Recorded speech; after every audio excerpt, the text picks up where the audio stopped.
xalq tabobati deganda shu xalq, ya'ni odamlardan, kim bo'lishidan qat'iy nazar ozgina bo'lsa ham, bitta bo'lsa ham narsa o'rgansangiz, mana shuni o'zi kifoya qiladi. Mana hozir bu yerda archaning oldidamiz.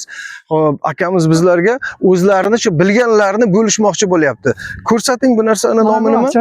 Archa shishkasi. Archa shishkasi. Archada bo'ladi. Ko'k payti olib o'zi olib, suvga qaynatsa, 3 mal ichadim. 2 oy 3 oy ichganman shundan. Hech shubhasi yaxshi. Nima uchun? Qaysi kasallik uchun? Eshitib qoldimki, insult kasallik bo'lishga shu foyda beradi. Demak, tromblarni eritadi, qonni suyultiradi. Bosh miyadagi hali atroflarda alertadi, yuv yoradi degan hali maqsadda.